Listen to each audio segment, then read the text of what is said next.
Welcome to the Decide to Move podcast, helping entrepreneurs like you make smart, pivotal shifts in your life and business. Tune in each episode for inspiring stories from brilliant business minds and trailblazers to find out how they made their big moves and how you can too. Now here's your host, author, speaker, business strategist, CEO, and founder of Decide to Move, Monica M. Bijou.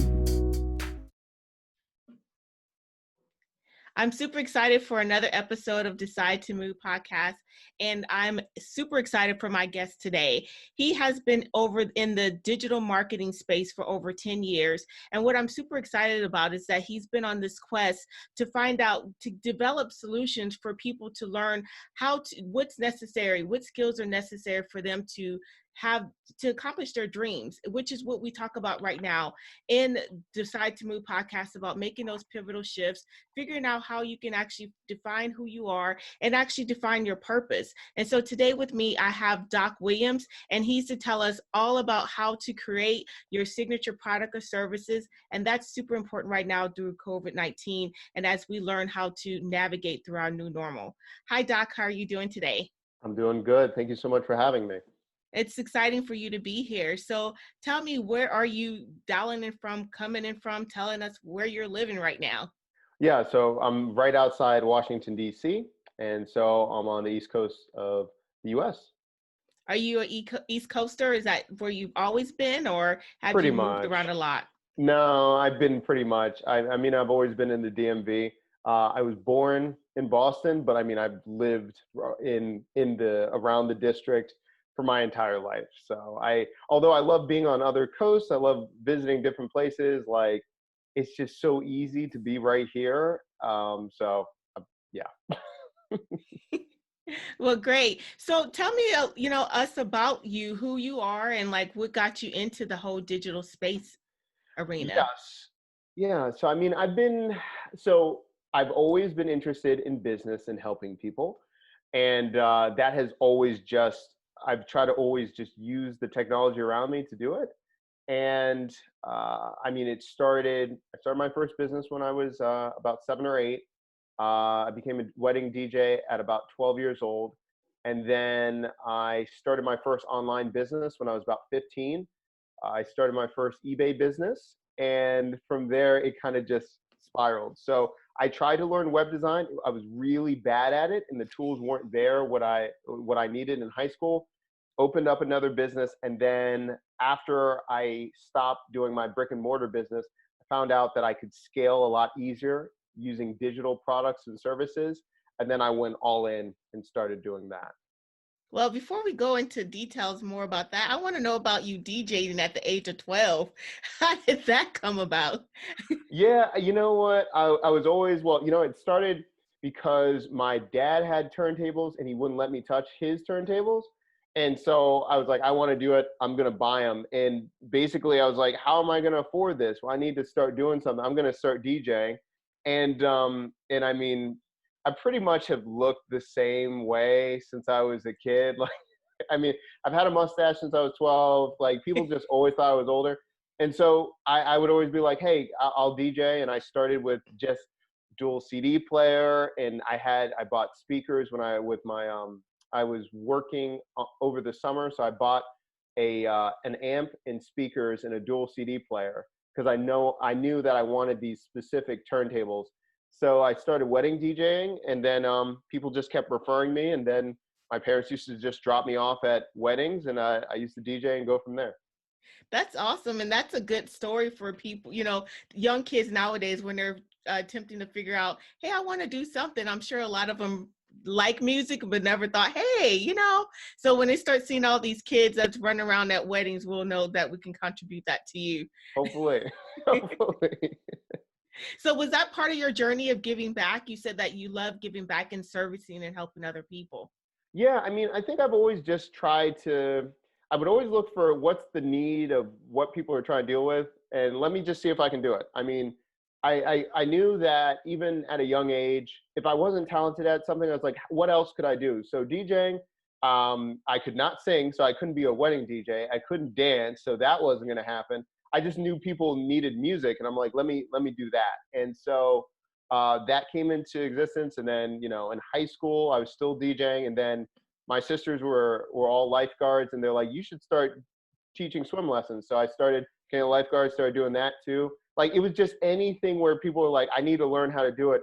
I could easily either do the service or teach people other skills, because I was interested, and I was only 2 or 3 steps ahead of someone else, and then I would just teach them. So I think it was more relatable and things like that.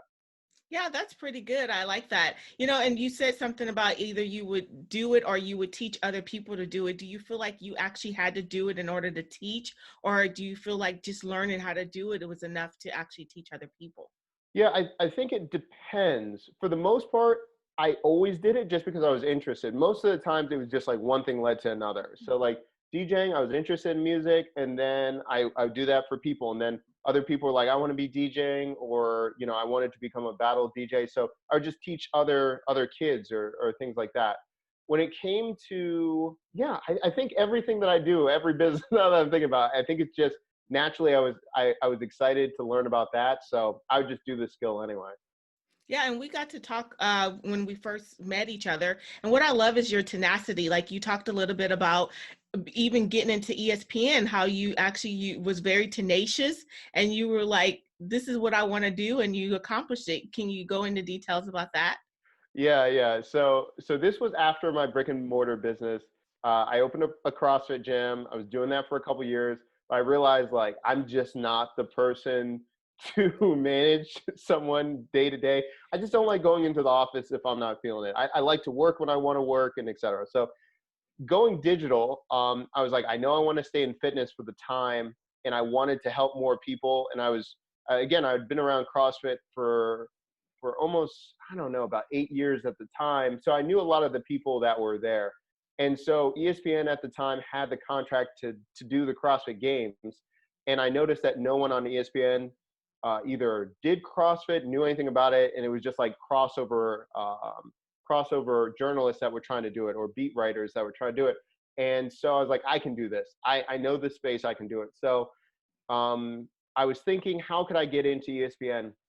And tons of people, if you go on ESPN.com, they give you this ridiculous, like, we'll call you if you're the right fit. Like, they're not going to call you. It's just not going to happen. So I was thinking, okay, what do people need, and who would I contact? And now there's a brand called ESPNW, which is focused only on women athletes. And I knew that they only had 3 or 4 writers full time at ESPNW. And there's tons of articles that there's just so many other articles they could be writing about women. So I was like, I'm going to find every editor and writer that is in ESPNW, and I'm going to message them and let them know what I can do for CrossFit. So I went on Twitter, I found everyone's their email address, and then one person gave me their phone number. It said it like in one of their personal websites off of their Twitter account, and it was their ESPN number. And then I just emailed them, and I kept calling them every day until they they offered me to do one article, and they gave me a shot. They're like, we're only going to give you one article to see if you can do it. And that was it. And then afterwards, we just kept working together. That's awesome. Like he said, I'm going to call you every single day. They're like, let's just get rid of this guy. If he's not good, we gave him a shot.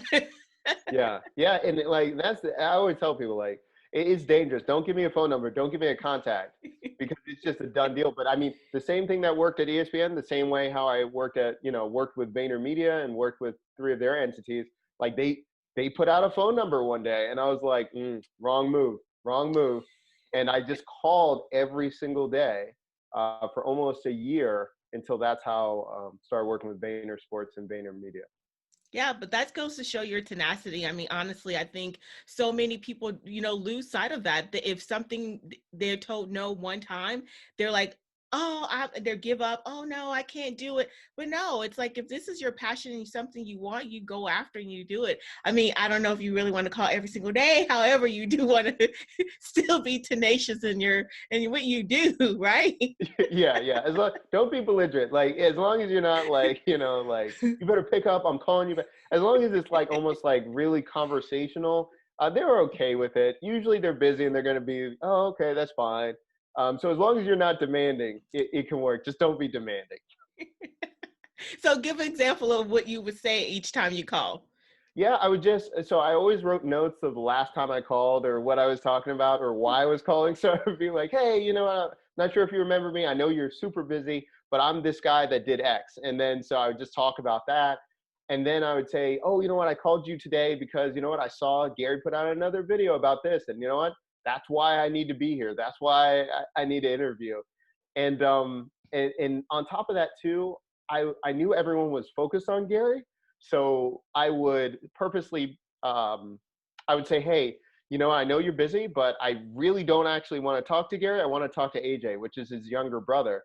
And I knew not a lot of people were trying to target him. So I was like, you know what? I know you're getting started with Vayner Sports. It's a new entity. And then again, I was positioning myself why they need to talk to me. So I took a job at a magazine, a sports magazine, because I was their online editor for a time. And then I was like, I'll do the main featuring article about Vayner Sports if you let me to do this. And they were like, but we're just getting started. Wait until NFL season. So I was like, okay. So I started contacting them in May, and they didn't have me do the interview until November, but I kept on it every single time. Emailed their staff, emailed their secretaries, emailed AJ, and then went from there. And that's important information for people to even understand when they want to be tenacious, right? Is that you called with a purpose, and also you took the time to learn and know exactly what the people that's working there, about the company. And a lot of times people don't do their homework. They don't understand that. So you were tenacious with a purpose and you did your homework. So anyone listening that's like, hey, I can do that, have a purpose, right? Do your homework. Have a clear direction of what you're doing. Don't just pick up the phone and just be a nag. Yeah.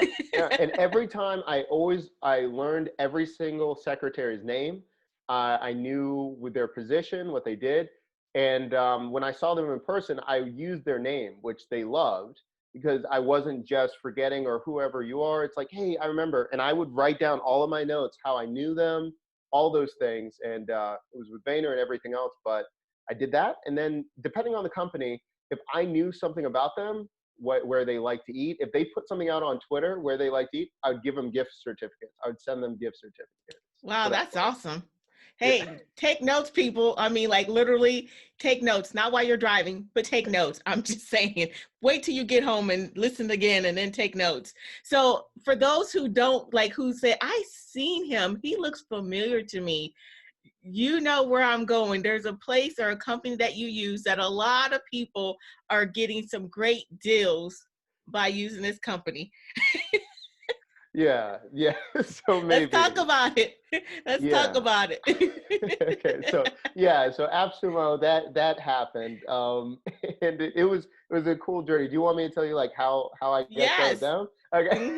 Mm-hmm. So I followed Noah for years, who started AppSumo, and I was like, I don't know how I'm going to work with him, but again, I was like, I want to work with AppSumo, not just with Noah. How am I going to do this? So Noah had this bike riding. It was like a 5K a couple of years ago, and he's like, it's for my charity and all those things. Well, I listened to his podcast, and I knew that's how he got Bo Jackson on his podcast, because he paid one of the highest tiers for Bo's charity, and that's how it happened. I'm like, oh, done deal. That's what I'm going to do for Noah. So ended up there, and then Noah had a deal where he's like, I'm having 10 people stay in this compound where it's all exclusive. It's all these other entrepreneurs. Bought that too. So I bought the highest package there for the compound for the race, not his highest, because his was like, I think it was $15K to go with him one day to chill with him in Japan, which I didn't do that one, but I did everything else. So anyway, ended up in Texas, and I was at the charity, and then he was asking everyone at the house, he's like, well, what's the one thing that I can do for you? So I was like, you know what, no, all I want to do, I want to meet the AppSumo crew and talk to them, because I bought so many deals, and I just love talking to the crew, and I think there's a couple things that I could help you with. And he's like, really? He's like, okay. So he gave me Eamon, the president's number. He's like, he's at this speakeasy downtown. And by the way, I do not bike. I do not bike at all. I trained to bike just for the event, by the way. So that was 3 months of that, because I was like, I got to survive. So did that, hobbled my way down to Austin, downtown, to meet the president. And I told him what I'd done with AppSumo and how many businesses I built with it and tech stacks.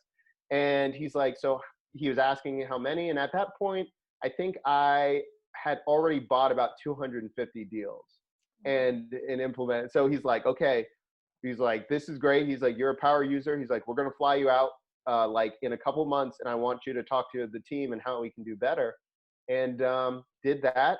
They used a lot of my ideas. And then afterwards, about 9 months later, I was like, I have a strategy. I want to help you. And he's like, okay.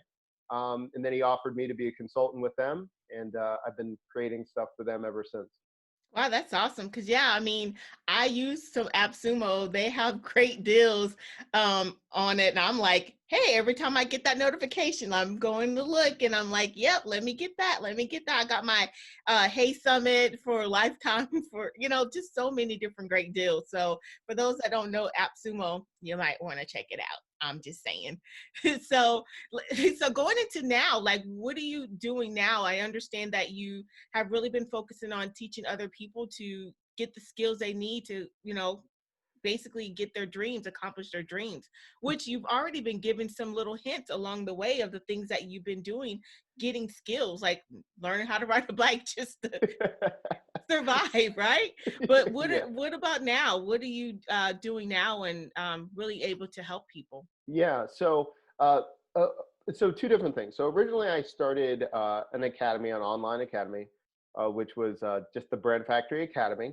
And that started in the fall, so fall 2019. And that was to teach people how to become a full stack brand developer. Because there's just so many things going on in the world where you need to be a copywriter, you need to do this in digital marketing, but it's so new. I feel that if you go to school, by the time you get out, there's just so many new tools, other things happening. So I was like, how can I help people really easily? So the full stack brand developing course helps different ones learn the 7 components of any digital business or any genre they want to go into. And once you learn the 7 principles, then it's easy for you to iterate very quickly. And so just like AppSumo deals or other things in digital space, it's learning how to identify what people need help with, and then creating a very simplistic MVP, minimal viable product, to test to help people. And so this one's a mixture of practical skills of what they need to know in digital marketing, but also what I think is better is critical thinking of, this is what's happening in this situation. How can I apply my unfair advantage to help the situation? So yeah, that was the main academy. And then there was a new project that happened because of COVID-19. And then that's where it's pivoted right now. So that's brand new, but I can talk about that if you want.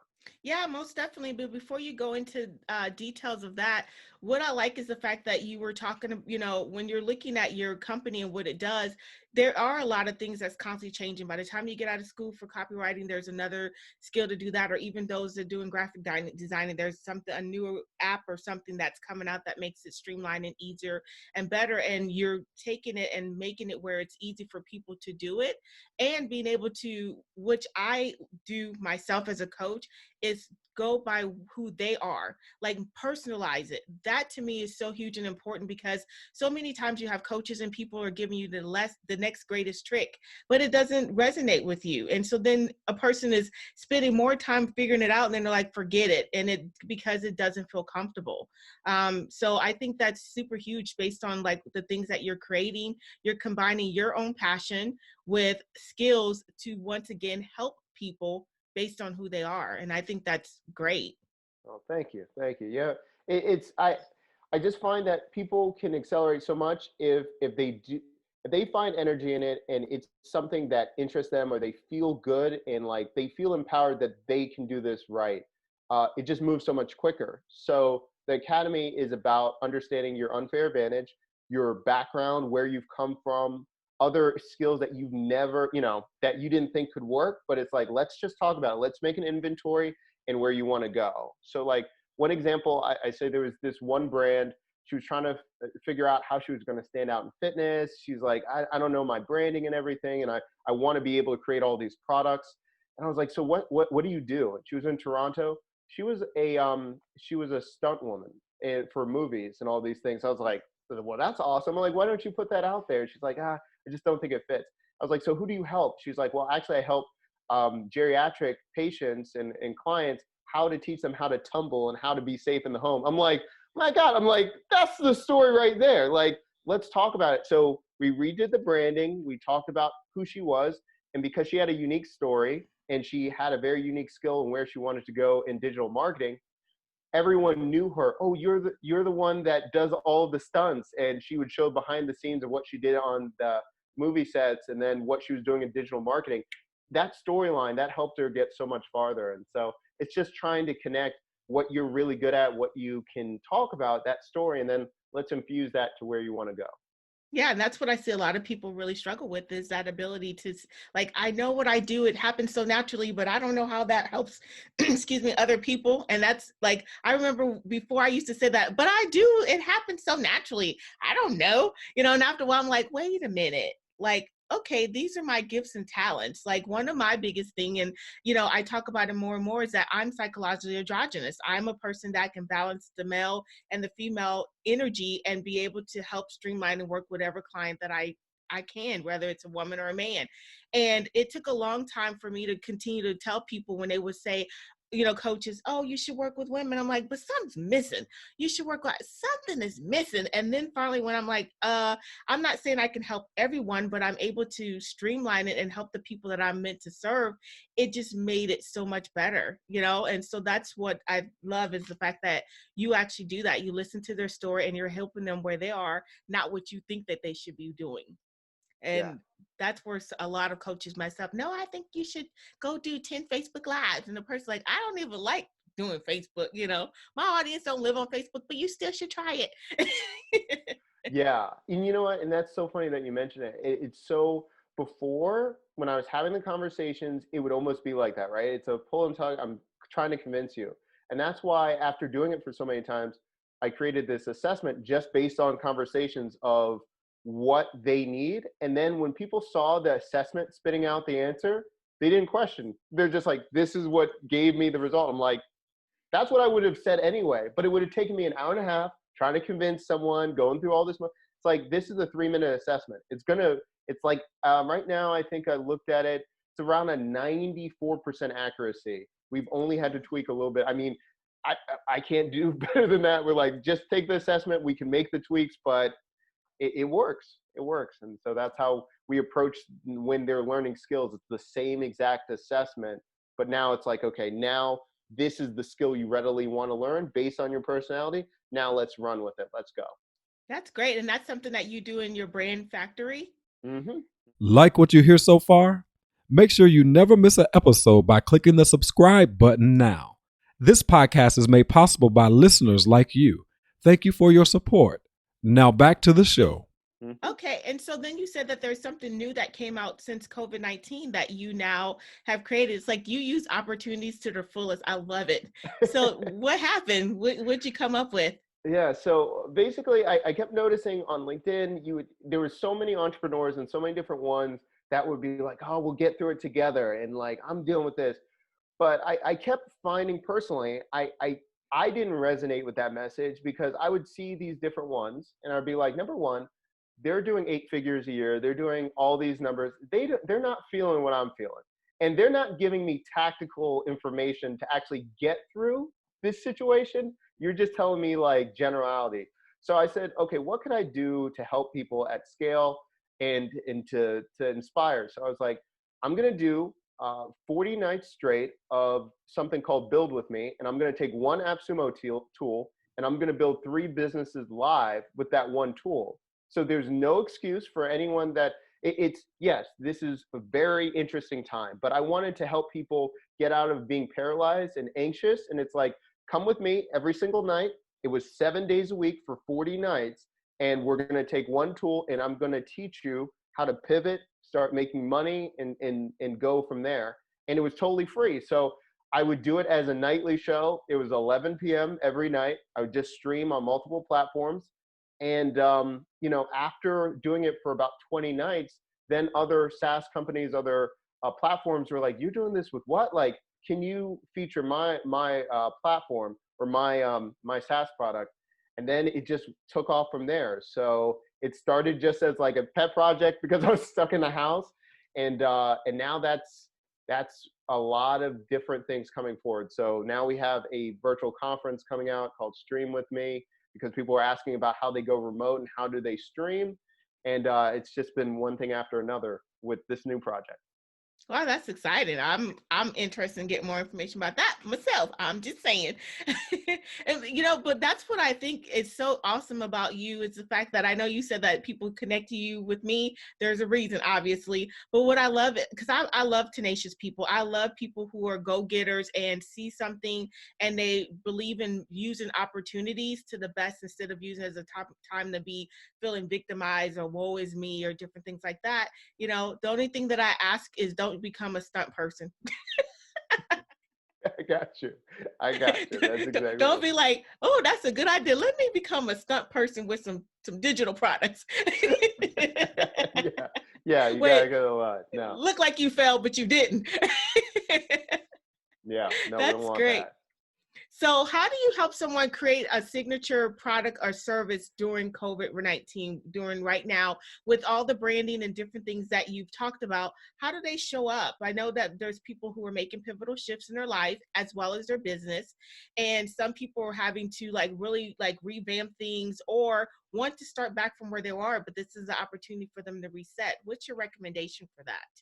Yeah, I really think just taking the time with yourself, getting a piece of paper, giving yourself some space, and just writing out where you want to be and how you want to show up. Like, just very plain and simple. How do you want to show up? Perhaps this, like you mentioned, it's a time to reset. Perhaps your business has kind of gone in a different direction and you're like, I don't even like doing that. I don't like the services. Well, now listen, you're probably doing less business or something has shifted. There's few that are scaling really high up, and we could talk about that. But like for the most part, people are resetting. So it's like, where do you want to go and how do you want to show up? The next part is, what are people saying around you that they need help with? And their business is changing very rapidly and they need direction. And then you look at one side of the list, how you want to show up, what can you do better than anyone else? What can you do? It's usually that one or two skills that are at your core and you keep seeing people say on social media or on LinkedIn in your groups that they need help with. And I don't want it to be like a skill where you're like, I got to still learn it better for like the next 2 months. It's like, what are something you could, like, if people ask you, you could rattle off and solve their problem in one conversation or two conversations. That's that product or service that you're going to lead with right now. And you're going to just ask people, hey, you're struggling with this. Like, I was thinking about you. I think there's a solution. Pretty simple. Like, let me know if you're interested. And you just start with that. And that's how it can really take off very quickly. Yeah, and that's great. And I'm going to even add to that, it may not even be something that people constantly are asking you to do as well. Like, it's happened so naturally, you forget that people are constantly coming to you for this one or two thing. And you're like, blah, blah, blah, and then keep going. And then you're like, what do? I don't know. What are people constantly asking you? That's a good, sure sign to know that you got some skills that you didn't even not realize you had, kind of thing. Yeah. No, Yeah. I I think mean, that's huge. you're right. You're right. I say even look through your text messages, emails, and usually through friends. It's like, like even at this point, you're talking about AppSumo. Like the most part, like that's why there's a section of our business just with AppSumo coming out, because like so many times I get text message, yo doc, like there's these two deals right now. Which one, they're close to it? Which one would you pick and why? Like it's like, okay, I should do that. But like there's so many people that constantly look to you for guidance. That's probably a really good indication of what your product or service should be at this time to get started with. And then there's another level, how to refine it. Yeah. And so what is that next level? So I would say is after you do this a couple times, I'm really looking at trying to productize something. How can you do something at scale? If you can do something just one or two times, but it's really, really it's unique every time that you do it, it's not necessarily the best thing to scale. you've got to look at what were the main components, how did you solve their problem, and how can you streamline it to scale it very quickly. So if you did it, there was a lot of one-on-one, maybe you had a lot of conversations. Well, can it be a form, or could they watch a video about what you explained and then, take it to the next level, or then you could add value? So I'm always looking for, okay, if it's a conversation, could you have them fill out a form, interaction, something that they feel good about? And then can you teach them that asynchronous? So can you do that in a drip style way, text messages, videos, or even a small mini course that you can send them and they get value from, and they can level up, or they can accomplish what you're trying to impact their life or solve their problem. And that allows you to then go back and tweak, okay, was that micro course? Was that what they're looking for? Is that what's going on? And there was one other thing too. A lot of people are like, well, I've got to decide on a course. Well, there's a whole series. You can do micro courses and just text them. Like if your audience isn't like, I'm not going to log in, I'm not going to sign up for this. Well, you can use something like BotStar or ManyChat, and you just make it a sequence as text messages. So when you tell them, hey, opt in or do this one thing, then the texts go out to them, rapidly. You can do a timer every day. And then it's the same thing as a course, but you're just meeting the person where how they consume content, how they do that. And then you go from there. Yeah, and that's some good advice. And while my, podcast really is focused on those entrepreneurs who are already experienced success, so they know a lot of the terminology, I've now have seen some people that are new, make me think of ATL every time I say that, but are new, and they're really like starting to pivot, but they don't understand what scaling and dripping is. So can you help those people that do not understand, like, what does he mean scale? There's even entrepreneurs who are successful don't really even understand that word. And to me, it's doing them a disservice because they're working tooth and nail one by one when you can actually be doing so much more.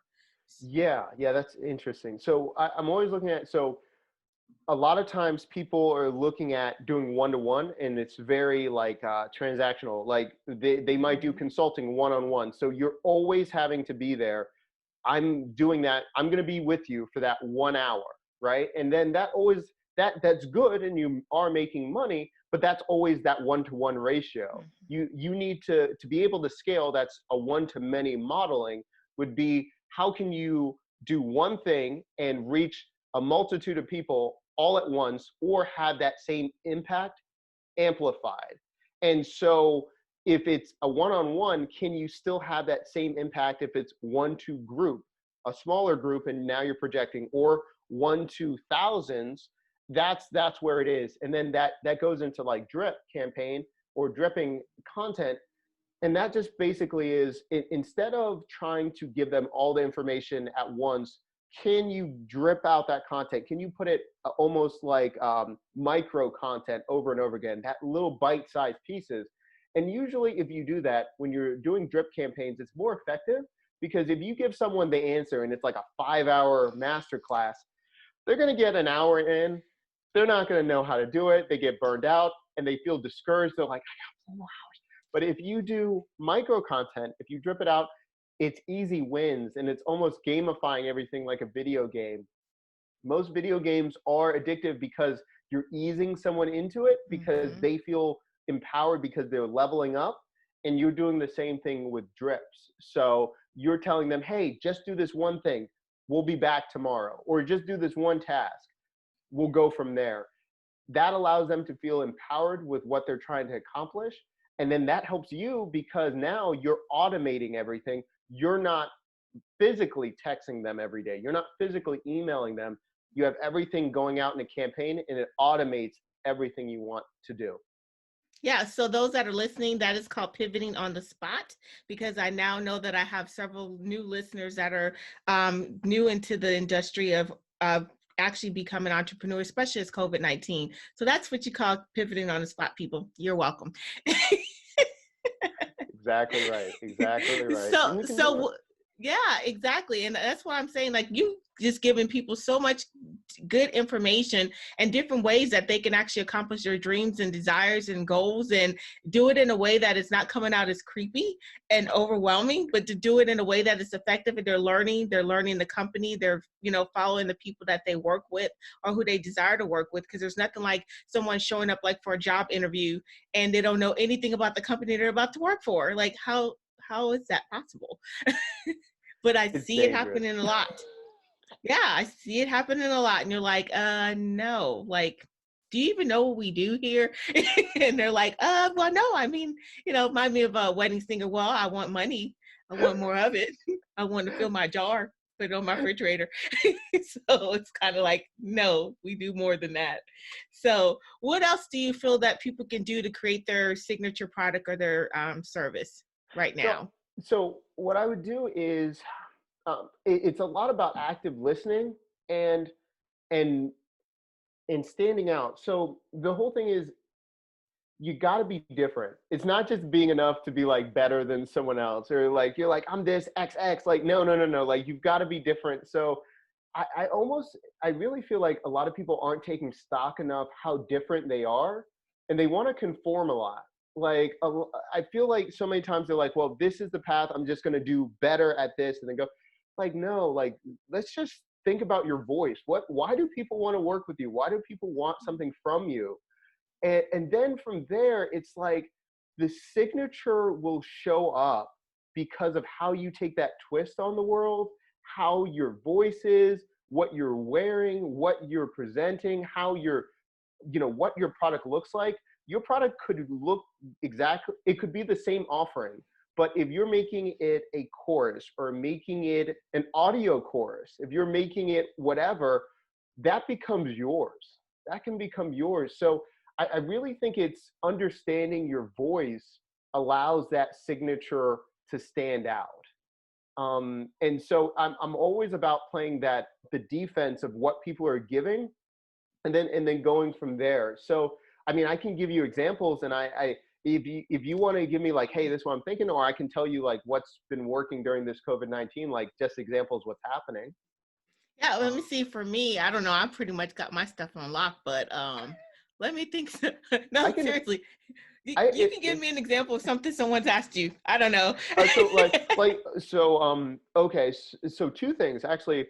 So my sister is a wedding photographer, and she's like, I'm done with all this stuff. And I was like, listen, I was like, there are people that still want to do things out here, and she wouldn't listen to me. So this this other wedding event planner came up to me, and they're like, listen, people are keep coming up to me, and they're like, they want a custom event or something like that. How could I do it? And so the idea came about, okay, so for their day, they still want something. Can you have a custom glass sent to everyone? So when they're doing their cheers, or making a toast, everyone, even though they're remote, can you have them all on Zoom and they all have the same glass, something like that? And she's like, yeah, yeah. Did that. The person bought the package on the spot. On the spot. And she did not lower the price because it's remote and she wasn't doing that. It was because she made it so special. People were like, yes, I want that. Mhm. So it pivoted with that, with event planning. The other thing is, we were working with another person, and they were like, how am I going to do this? Like, what am I going to do? And I was like, okay, it's a local business. It was a restaurant. How are they going to pivot? Changed it to, they would then teach all of their different customers how to make the dishes at home. And it was a subscription service where they would cook with the main chef of the restaurant. And so it's just like, what are people asking for it? Then let's make it a service. Let's go. Like, let's just do it. So that's just a couple of things, what we've done in the last 2 weeks. Yeah, that's great. And it's really thinking outside of the box. I've actually found myself doing that a lot with people, where my brain will just start, like, they'll give me an idea, like, I'm thinking about this. Oh, well, hey, you could do this, you could do that. I'm like, wait, let me write that down, kind of thing. Cause I'm like, it's just, for me, it's easy to make a pivot. Like it's just constantly, I think my life, as well as just what I do for a living, it makes it so easy to do that. Like, one, I'm a therapist outside of, doing my business coaching. And so I never have a script when my clients come in. I don't know what their thing is going on. And I don't have a conception of, hey, this is what we're going to work on today. It pigeons it to me, it puts you in a box and it keeps growth from happening. So I let them come in and tell me what they have going on in their life, and we work it out from there. So yeah. I think that go ahead. And I was just thinking too, like we're talking about pivoting, like this is well, you'll be the first to know actually, because it just got approved last night. So this is real new. So AppSumo was asking, okay, what were they going to do next? How could they pivot and those things? So now I just finished up. I was the architect on this project where it's going to be AppSumo expert services. So it's going to be a marketplace for people. Actually, they want the tool, but they don't know how to implement it or even put it, start the software in their business. So it's going to be a whole marketplace of just AppSumo experts with the tools. Wow. Are you going to be on that team as well? Yeah, yep, exactly. So because they're like, Doc, you install and do this for your clients all the time. So they're like, you should be on the marketplace. So I designed the marketplace, did that with a no-code marketplace, built that out for them. And then I'm the main person that's going to be doing services and everything like that. But again, it was awesome. Just pivoting. Yeah. Well, don't be surprised you see me in the marketplace.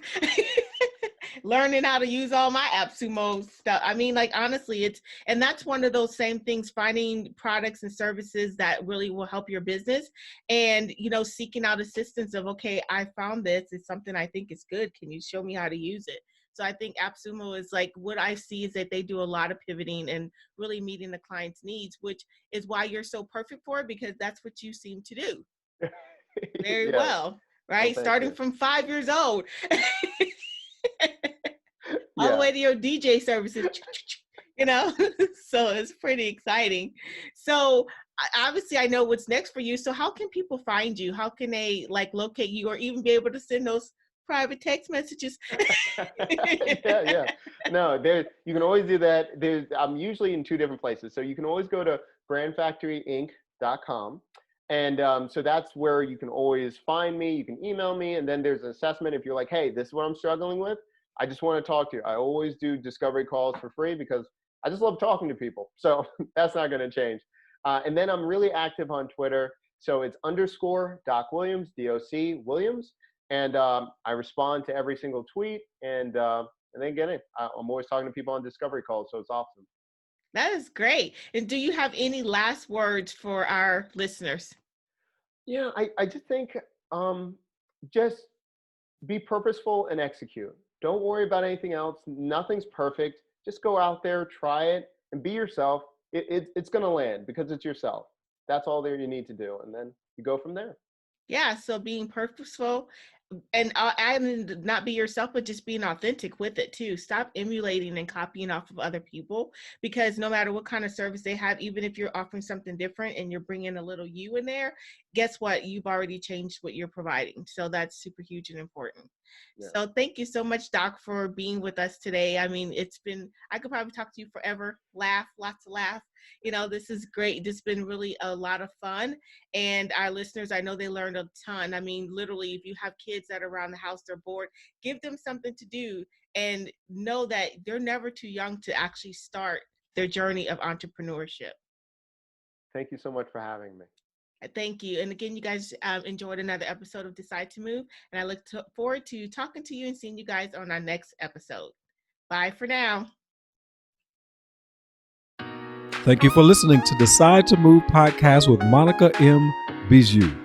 If you are ready to make a pivotal shift and take your destined position in the world, then schedule a free discovery call by going to www.decidetomove.com.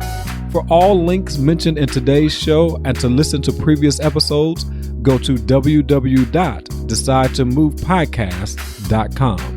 And remember, we've all been delivered rotten fruit in our past. We can choose to chew on the rotten fruit trying to convince ourselves it's what we want, or we can become the fruits of our labor and create an incredible, fulfilling, and inspiring life and business out of it. You have what it takes to create the life you want.